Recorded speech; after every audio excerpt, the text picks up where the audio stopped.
Renungan Harian 16 Februari dari buku This Day in Baptist History dengan judul Maukah engkau berjalan 200 km untuk dibaptis selam? Nats yang diambil Mazmur pasal 100. Ketika baru umur 5 tahun, Dan Taylor mulai bekerja di tambang batu bara di Inggris dengan ayahnya. Pemuda itu belajar membaca di umur yang masih muda dan seringkali turun ke dalam tambang dengan sebuah buku yang dia nikmati di setiap waktu senggangnya.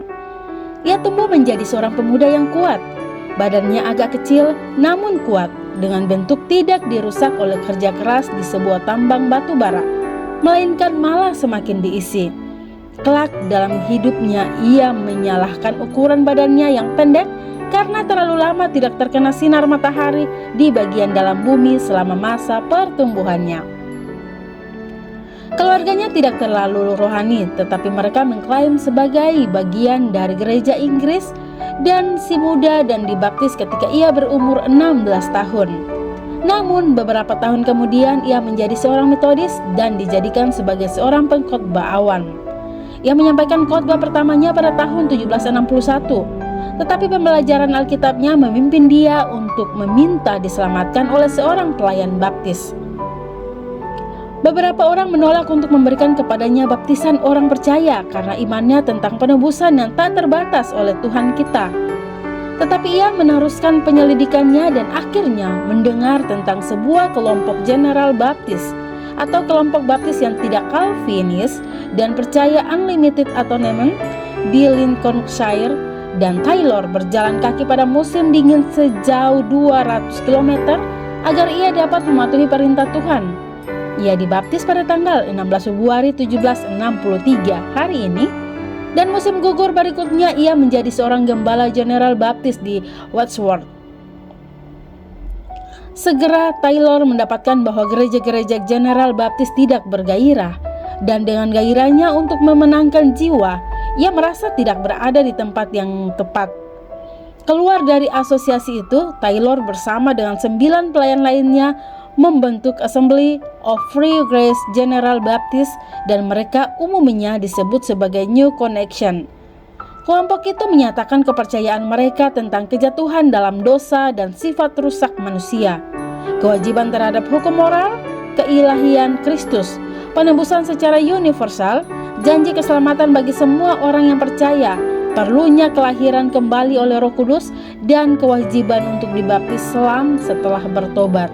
Ketika kehidupan Dan Taylor dipenuhi dengan pelayanan, ia berperjalanan sejauh 40.000 km. Kehidupan Dan Taylor dipenuhi dengan pelayanan. Ia berperjalanan sejauh 40.000 km, kebanyakan dengan berjalan kaki dalam tur-tur penginjilan. Pada waktu-waktu itu ia rata-rata menyampaikan 9 khotbah seminggu, dan ia tidak memberikan khotbah yang sama berulang-ulang. Dikabarkan bahwa kalau ada hari ia tidak berkhotbah, maka hari itu ia anggap sebagai sebuah kegagalan. Takut penglihatannya menurun, ia menghafal sejumlah besar bagian Perjanjian Baru. Usahanya menghasilkan pendirian sebuah akademi yang kelak akan menjadi sebuah kampus untuk melatih orang-orang untuk melayani Tuhan. Ia menulis 45 publikasi, mulai dari traktat-traktat sederhana hingga ke buku-buku dengan ukuran lumayan besar. Ia memulai General Baptist Magazine pada tahun 1798 dan melayani sebagai editor pertamanya. Banyak kaum baptis pada masa Taylor telah menganut pengajaran Arian, tetapi Taylor menekankan akan keilahian dan kemanusiaan juru selamat kita secara penuh. Dan Taylor meninggal pada tanggal 26 November 1816 pada umur 78. Tanpa kepemimpinannya, gerakan itu menyusut pada tahun 1891. Sebuah merger diperlakukan antara New Connection dengan Baptist Union di Inggris. Puji Tuhan untuk kenangan tokoh baptis hebat lainnya. Renungan tambahan Dr. Swantoliau. Poin pertama, banyak orang beralasan untuk tidak dibaptis sesuai Alkitab. Katanya tidak ada cukup air. Tetapi Dan Taylor berjalan kaki 200 km kira-kira Jakarta menuju Bandung, hanya agar bisa dibaptis dengan cara diselamkan ke dalam air. Sesungguhnya yang terutama itu keinginan hati. Jika ada keinginan hati yang tulus, pasti perintah yang benar bisa dipatuhi. Setiap orang yang tulus mencari kebenaran pasti tahu bahwa baptisan Alkitabiah itu orangnya harus sudah percaya dan sudah cukup dewasa untuk bertanggung jawab dan dimasukkan ke dalam air. Dalam sejarah ada banyak orang yang sengaja secara salah mengartikan kata baptiso untuk membenarkan tindakan mereka yang salah. Mereka melawan kebenaran dan hati nurani mereka. Poin kedua, Taylor berasal dari keluarga gereja Inggris dan kemudian ia menjadi seorang Metodis. Siapa berani meragukan keseriusan dan kehebatan John Wesley, pendiri Metodis itu? Tetapi sangat disayangkan ia tidak sanggup melepaskan diri dari tali jerat iblis, yaitu pembaptisan bayi. Sebenarnya lebih tepat pemercikan bayi. Kesalahan ini menarik Metodis sebagai hari semakin salah semakin pasir menyedot.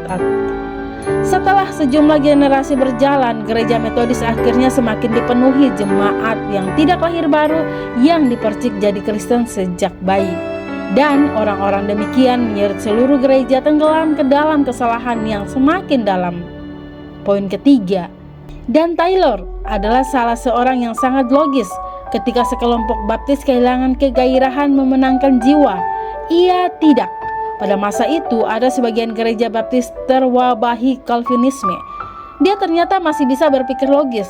Bagaimana bisa masuk akal bagi orang cerdas seperti dan Taylor bahwa segala sesuatu telah Tuhan tetapkan, termasuk telah menetapkan Adam jatuh dalam dosa, dan juga bahwa Allah telah menetapkan semua kejahatan yang terjadi di muka bumi. Bahkan jumlah orang masuk surga telah ditetapkan Tuhan. Teologi Calvinisme, sebenarnya lebih tepat disebut filsafat, adalah tipu muslihat iblis yang ujungnya akan menuduh Allah sebagai penjahat dan menyebabkan semua kekacauan di dalam semesta. Camkanlah. Demikian renungan hari ini 16 Februari bersama saya Lina Dadi. Tuhan Yesus menyertai dan Maranatha.